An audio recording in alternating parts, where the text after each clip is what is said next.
No time to talk about that now. You need to listen to what I have to say. What? Cecilia managed, feeling confusion flood her face as her heart began to race.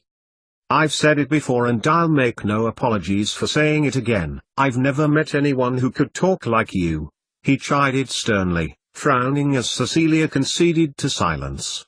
You really could get much further if you listened more than you spoke. Ignoring her look of indignant incredulity, he carried on, pressing his hand firmly to her mouth.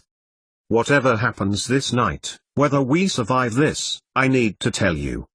Snape brought his face closer to Cecilia and she found herself looking into his eyes, feeling herself drawn into the deep chasms that were reflected therein. I have never known anyone as intelligent. Snape leant forward and placed his lips softly on the top of her head. You're as wise as you, Cecilia Frobisher. Cecilia gasped as Snape took a few steps back, turning on his heel and making his way swiftly to the table. I now have the match, he declared, clicking his fingers. Adjacent to the now cool match they had just brewed, a cauldron appeared which contained, from what Cecilia could make out, a liquid that was similar in color and consistency to Harry's base. Around the edges of the cauldron green ooze began to drip and one or two landed on the tablecloth. Snape clicked his fingers again and a clean cauldron materialized next to the first. Cecilia took a couple of steps towards Snape, stopping mid-step as she watched in horrified fascination as the wizard tipped out some of the green liquid into it. Then Snape took a small quantity from the match potion, ladling in approximately 2/3 less than the first into the cauldron.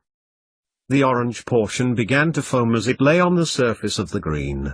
Then it began to fizz a purple hue as it made contact with the base. Cecilia continued to watch, immobile as Snape stirred the potion. A minute or so later came a flash of light and the potion turned a deep blue color. I have no doubt it will work with Harry's match, 3 parts of base to 1 of match. He smiled at Cecilia as he tipped the small volume of now blended potion into a vial. You are concerned about the side effects. When I have faced the enemy you will have no need to worry further. He's made his own. Cecilia's eyes widened in frantic realization as Snape shook the vial of potion. He was going out to face the Death Eaters again. Her mind raced off the logic. But the match potion wouldn't be exact for his base. Whatever they had considered the risks to Harry to be, heaven knew what the effects on Snape would be. Cecilia's thoughts were interrupted as she watched Snape remove the lid of the vial, and throw back his head. I never wished for Harry to be in danger. I always intended myself to finish this task. But the plan. Cecilia began, trying to move her static legs and get herself over to Snape before it was too late. Severus, the order, think Harry's coming. Finally, the muscle in her right leg began to yield to her efforts of motion and she staggered in Snape's direction.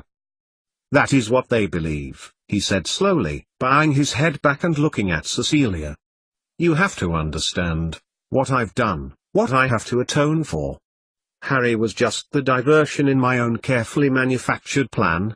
He took a few steps away from the table, bottle still in hand, and approached Cecilia. As were you. And what a beautiful diversion you made, Cecilia. Without saying anything more, Snape tipped back his head once more and raised his arm and bent his elbow. No. Cecilia, watching in horror as the potion in his right hand came closer to his lips. No. You can apostrophe T. It's me. I've got to go, Severus. You've got to stay. What do I do? She thought wildly. What should I do?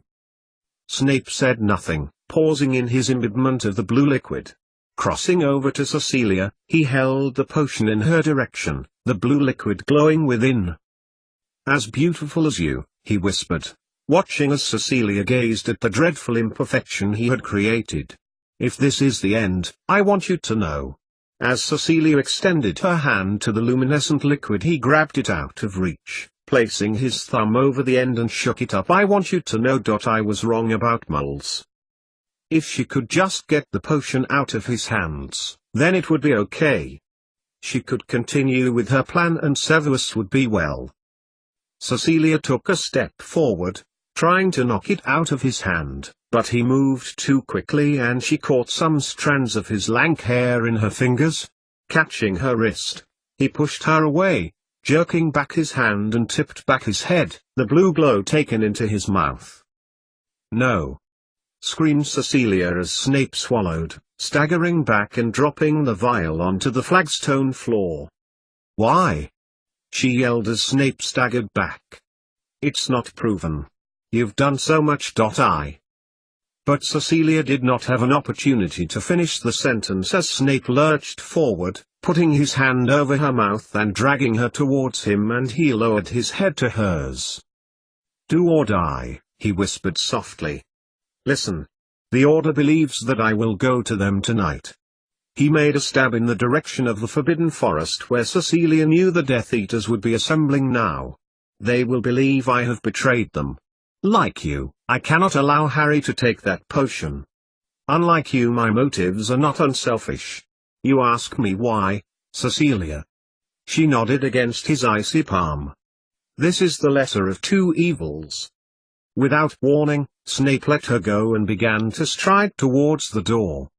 Cecilia watched him take a few steps towards the door and stop, clutching his left arm. "Severus!" Cecilia yelled, dashing towards him, but he pushed her away, holding out his right arm in her direction. "No. Get away!" he growled, injecting the last syllable with a roar and dropping to his knees, but Cecilia ignored him, trying to stop him from reaching the door. Saying nothing, she knelt before him too, looking towards his left arm before pushing up the sleeve. The shock of what Cecilia found there was enough to make her recoil. Snape's yell of indignation bounced off her consciousness as she came face to face with the dark mark, not inert and still as she had seen it last time, but now, as a black lesion on his arm, writhing and wriggling as if a creature was attempting to burrow into his arm. "Get off!" Snape yelled, pushing Cecilia's hand aside, and he got to his feet, panting with effort, beads of sweat purling on his forehead. "No!" screamed Cecilia in protest as she too got to her feet. She dashed towards the door and made to block it. "Mrs. Frobisher, stand aside." Snape's voice was commanding and severe. She shook her head. "You will do what I ask," he stated, his expression becoming darker and more severe. "No," Cecilia whispered. "If I can delay him." "You will stand aside, even if I have to use force." Without saying another word, Snape made a grab for the door handle with his left hand, catching Cecilia's wrist in his right and spinning her out of his way. When she got her balance, she turned and followed him through the open door. "Severus!"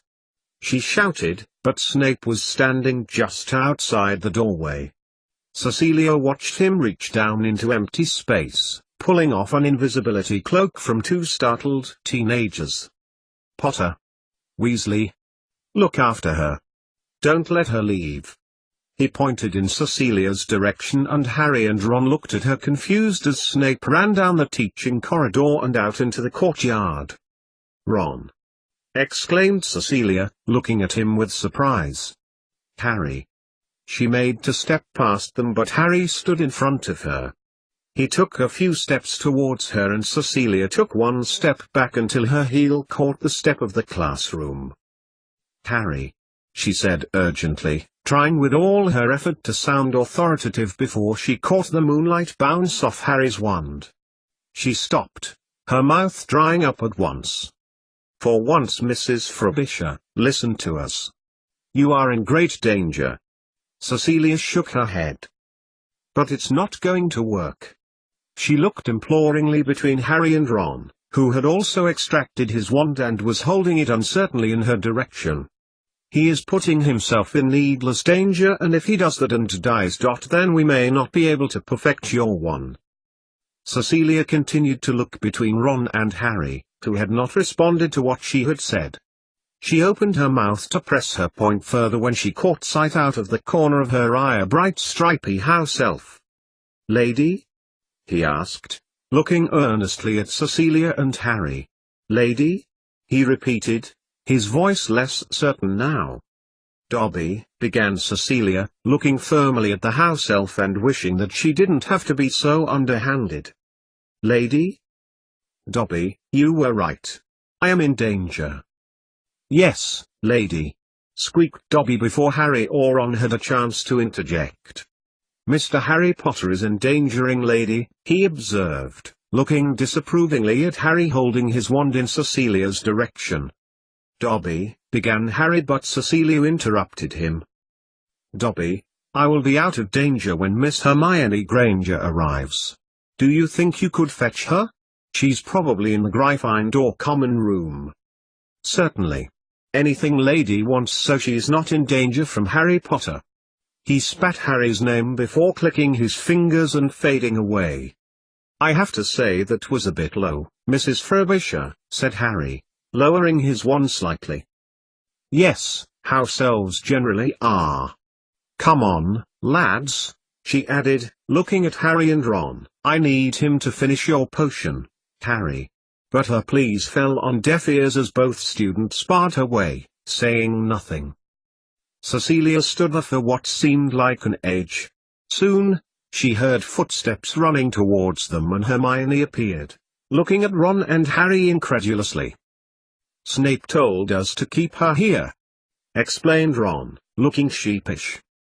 "And who would you rather believe?" said Hermione, impatiently. "It's no wonder Dobby told me you were in danger, Mrs. Frobisher," she added, looking disparagingly at Ron and Harry. "Put those away and let me through," she added, rolling her eyes in their direction. They did, allowing Hermione to stand in the gap between themselves and Cecilia, clearly not intending her to pass. "Harry," began Cecilia, feeling desperation begin to eat into her stomach. "Have I ever lied to you? Told you anything that would make you think I was lying?" Waiting for a reply, Cecilia felt her face begin to fall and Hermione nudged him in the ribs. He shook his head. "Then I need your help," she continued, stepping onto the step and opening the Mole Studies classroom door and pacing towards the back table. Ron, Harry and Hermione followed her in, the boys feeling particularly foolish at holding them still aloft. "What are you going to do?" Harry asked, his question trailing off as Cecilia lifted the tablecloth up and placed her hand around elixir number 5. "You have to trust me, Harry, that what I am about to do is the best course of action," Cecilia said, wiping out the remainder of the contents that Snape had blended his own potion in, and measuring out 3 aliquots of it. "When it is time, you need to tell Minerva. Professor McGonagall," Hermione instructed Cecilia, stirring the base with the back of the ladle. "Can you do that?" Hermione nodded. "You certainly at first, and then more assertively. I do not know if you are aware of the plan," she continued, "but I will inform you of it anyway." Wiping the ladle on the edge of the tablecloth, Cecilia looked into the orange substance in the first cauldron, now cooled and no longer bubbling. "When you tell her, she is to alert the Order, which is an alert for them to put their plan of attack for the Death Eaters." Cecilia looked pointedly at each of the young wizards in front of her, "and Voldemort. I intend to weaken Voldemort," she broke off, looking at Hermione, who nodded mysteriously, "and distract them, giving the Order their chance." Turning quickly, she ladled the match into the cauldron, stirring it with the rounded end of the ladle before watching it simmer and returning elixir number 5 to the scores of other identical vials in the box under the table. As with Snape's, the orange match began to fizz, glowing blue at its interface with the base.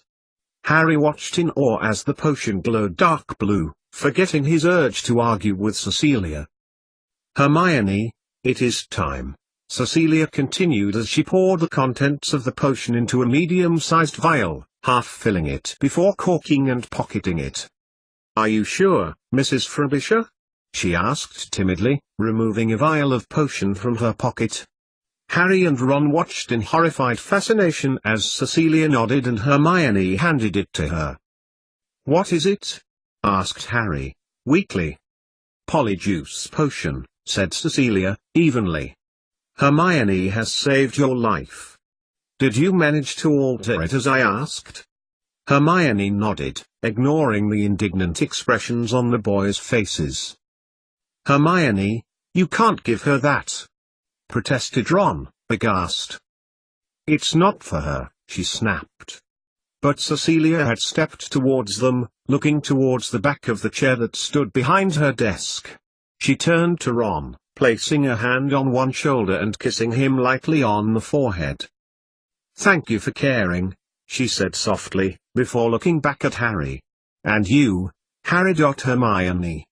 Cecilia held the girl's gaze for only a few seconds before stepping forthrightly towards the desk and letting the strands of hair that she had grabbed 20 minutes ago fall onto the pale surface, the strands contrasting well as she pulled one out.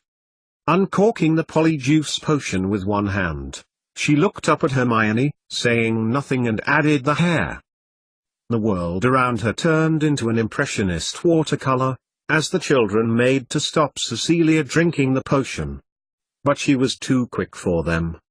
Discarding the vial and barely noticing it smash onto the flagstone floor, she felt an overwhelming urge to vomit. Swallowing hard, she regained her composure, and Cecilia stopped her retreat from the children as her mind registered changes that were taking place in her body. "Stand back," she ordered as she watched the skin on the back of her hands darken. At the same time, the children seemed to have responded to her request before Cecilia realized she had actually grown by almost a foot. Her breasts had receded and her legs became thinner and longer. Cecilia reached up to her hair and found it was shoulder length, lank to the touch and black as night. "Mrs. Frobisher," stammered Ron, pointing in her direction. But Cecilia said nothing, as she held her hands out in front of her. No, not her hands but those of Severus Snape. The skin on them were darker and the fingers long and bony. And now there was a feeling like corrosion to the skin, a prickly, irritating sensation that she had the urge to scratch. "How do I look?" asked Cecilia in Snape's voice, deep and resonant, loud and growling. But she didn't receive an answer, for all three students had their eyes wide open in horrified fascination.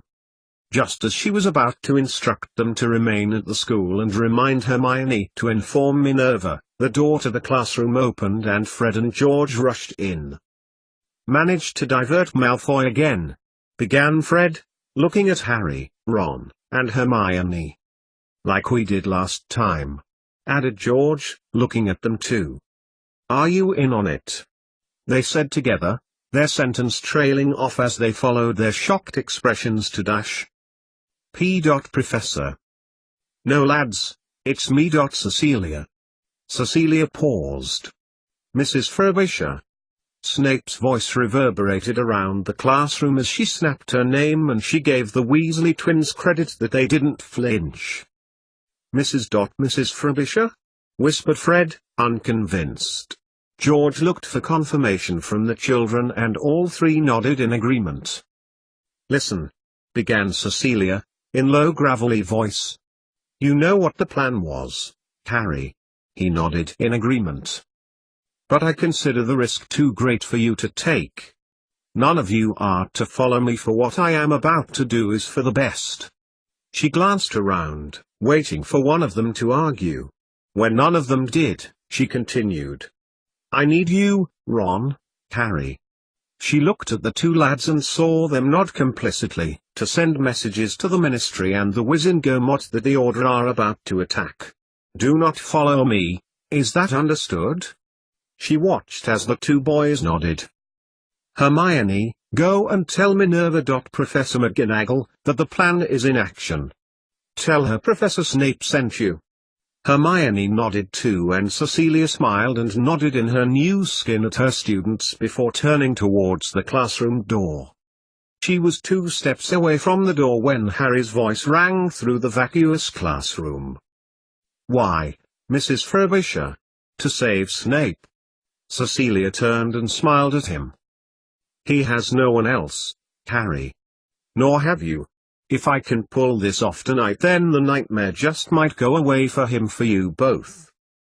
And with that, Cecilia slipped out of the door and into a run down the corridor, towards the open door at the far end. She touched her pocket where she knew Harry's potion resided and, on reaching the windy courtyard, catching her breath as she sought the direction of the Forbidden Forest, working her now-in-progress plan over in her mind. And now she had Harry's potion, practically perfect in every way. All she had to do was ensure that Voldemort cast the killing curse. "What is she doing?" exclaimed Ron, taking an angry step towards Hermione. "Polyjuice potion?" Back in the classroom the children looked between one another before resting their eyes on Hermione as Ron fired the question at her. "She said she had it worked out," replied Hermione, looking worried, "but she was supposed to give it to Snape to turn into you. She said." Hermione added defensively as she looked amongst the Weasleys and Harry. "But she didn't," retorted Ron, punctuating each word. "She took it herself and turned into Snape." His angry advance came to a stop when Hermione's indignant face suddenly crumpled and she began to cry. "Oh God! What have I done?" She looked imploringly at Harry and Ron, who immediately approached her, patting her comfortingly on the shoulder and back. "You weren't to know, Hermione," said Harry softly. "Was she, Ron?" Hermione looked at him for confirmation and Ron nodded firmly. "Bloody hell!" At the twins' synchronized profanity, Harry, Ron and Hermione looked up and saw them looking through her latest notebook. "What?" asked Harry, looking at the twins, and Ron hurried over to his brothers, pushing his way forward. "Bloody hell!" he agreed as his friends came to join him. "She's catalogued every chapter," whispered Hermione, feeling herself grow pale. She flicked through some of the pages in the book, putting her hand on Harry's arm. "It's as if she was leaving lasting verification to all of this. To your work." Hermione pointed to the scores of pages that Cecilia had written, in her neat biro handwriting. "She has no intention of returning tonight," Hermione continued, stating the obvious to the blank-faced wizards that surrounded her. "It's a suicide mission." "She's going to face Voldemort!" exclaimed Harry, taking a step back from the rest of them. They had the plan worked out on paper, but and if he doesn't kill her, then taking that potion will. And she knew it would. Hermione let out a shrill sniff, waving her hand in front of her as if to ward off her friends. Harry and Ron exchanged worried looks. That explains the Mirror of Erised," she added, clamping a hand over her mouth. She looked urgently at her friends, hoping that neither of them would ask her to clarify what she meant. "What about it?" asked Ron, looking at Harry. "She found it," stammered Hermione, her inner confidence at an all-time low. "And she saw?" prompted Harry. "Nothing," exclaimed Hermione, letting out another sob. "It was blank." Harry took a step forward to comfort her, as Hermione began to cry steadily on his shoulder, but Ron took a step back. "Why didn't you tell us?" he asked darkly. "You weren't speaking to me as I recall," she whispered, drying her eyes on a handkerchief that she gratefully accepted from Fred. "So the plan was that you were to take that potion, which was to reduce your powers to nothing except for one," clarified George, looking at Harry for confirmation. Harry nodded, looking confused. As far as he knew, only Ron knew the whole of the now redundant plan. "Yes, why? What spell were you supposed to say?" asked Fred, quizzing Harry further as he looked up from Cecilia's lengthy essay. "Dunno. She said she couldn't tell me, only Dumbledore could." "Merlin's beard," interjected Ron, giving an excellent impersonation of his father as he glanced down the page at Cecilia's handwriting. "I know what spell it was, Harry," All 5 of the children crowded round the page which Ron was staring at, and he pointed to the words Avada Kedavra on the page, gasping intermittently as they registered its significance. "Well, it's no wonder she didn't want you out there," said Georgie to Harry, glancing at Fred. "How could you let he do it, Hermione?" exclaimed Ron, staring at his friend intensely. "You gave her that polyjuice potion, and that's going to kill her." Hermione said nothing, looking down at the floor. Before Ron could press her further, he looked in Harry's direction. But his friend wasn't there. He was leafing, looking through the samples that sat on the back table. "Harry?" Ignoring the distraught Hermione, Ron crossed over to him, trying to work out what Harry was doing. "We have the match here," he said, picking up vials at random and reading the labels. "We need to find elixir number 5. That's the base." Hurriedly, Harry handed Ron a selection of bottles, gesturing to his friend that he should search too. "You're making the potion?" Ron shook his head aghast. "Look, she's done this for me," replied Harry calmly, "given her all for me and made it perfect. She just wouldn't tell me the spell." Next to him, Fred and George took a few more and aided Harry in his search. "No, wait," continued Ron, ignoring the contents of his hands and addressing Harry again. "It's Avada Kedavra. You've got to say it like you mean it." Harry stopped looking at the labels of the potion vials and looked at his friend. "I will mean it," replied Harry. "Come on," he added, nodding in Ron's direction. But also with a feeling of love. Hermione's words floated towards the young wizards, and Harry turned, vial in hand. "That's what she says here. You have to say the words with as much hatred for Voldemort but with an equal amount of love for your parents." She looked up from paraphrasing Cecilia's writing and looked at Harry with an expression of terrified concern. "I know," confirmed Harry, reaching down and grabbing another handful of samples. "She had me practicing that yesterday and the day before. The last thing you can say about Mrs. Frobisher is that she was disorganized. He had to mean the unforgivable curse towards Voldemort because of the love for his parents." "Bloody hell!" whispered Ron under his breath and shaking his head as he read the next vial label, glancing at Harry. "But how on earth I will be able to do that?" "Harry, do you want to go through with this?" said Hermione, approaching her friend with an expression of concern. "It's going to be all right," Harry replied, glancing at Ron. "We heard Snape say it was perfect, and it will be. She used what she collected from Godric's Hollow of Mum. And besides, she's too much of a perfectionist, isn't she?" Harry stopped, feeling as if he was babbling to himself and trying not to contemplate the moment that he would have to face his greatest adversary and cast the Avada Kedavra curse when the rest of his powers had been taken away from him. Harry swallowed and realized that the other 4 of them were staring at him silently. "Come on," he concluded, "I'm going to need all your help. It's a 3-to-1 blend of base. When we find it, 3 of elixir number 5. He clarified as the twins frowned at him, "and 1 of the match. This potion," he added. A frantic 5 minutes of searching took place until finally Fred lifted his head and looked at Harry, his arm outstretched. "Got it. Number 5. He handed it to Harry, who uncorked the vial. "Ron, make sure that cauldron's clean. We know how to blend it. We watched Mrs. Frobisher do it." 10 seconds later and the 4 wizards were crowded round the potion, watching the green and orange potions bubble as they had done for Cecilia 20 minutes ago. Hermione, however, had retreated to Cecilia's desk and was reading through her lengthy notes about the research, the science and magic. "We can go after her." Harry and Ron turned from the simmering potion and heard Hermione mutter disjointed sentences. "We can get her to the hospital wing. She might not have digested it all," babbled Hermione. She looked up when she realized her friends were staring at her. "Poppy cured her last time, didn't she?"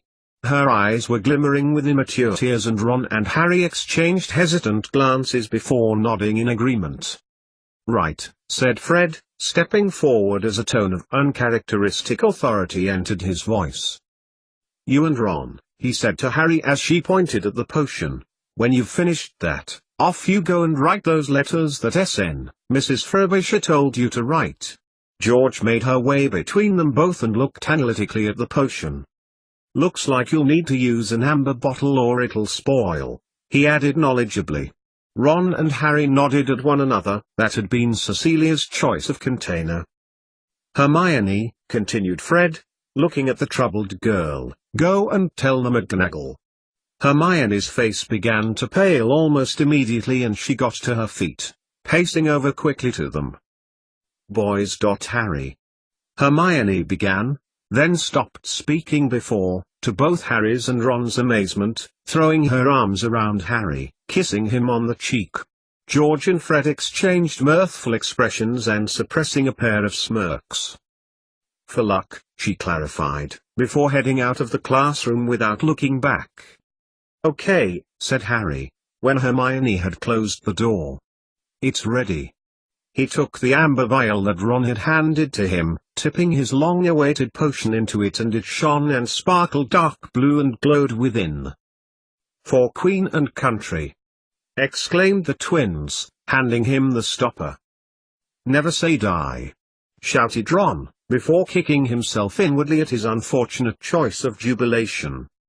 "Come when you're ready, Harry," said George, glancing at Fred as they made their way past Cecilia's desk and towards the door. "We'll follow her, make sure she's all right." Holding the vial in his hand, Harry, accompanied by Ron, followed the twins down the corridor and towards the courtyard, going their separate ways. "Wouldn't want our favorite mole to be in any unnecessary danger, eh, George?" agreed Fred. "Mrs. Frobisher may need some help." 88,888,888. A solitary student peered inside the now deserted Mole Studies classroom, replaying the conversations he had overheard in his mind again as he surveyed its contents conspiratorially. Glancing in the direction of the 4 Gryffindor students, he grinned unpleasantly as he contemplated Fred Weasley's parting words. "Yes," thought Draco Malfoy as he stepped inside, "I believe she will."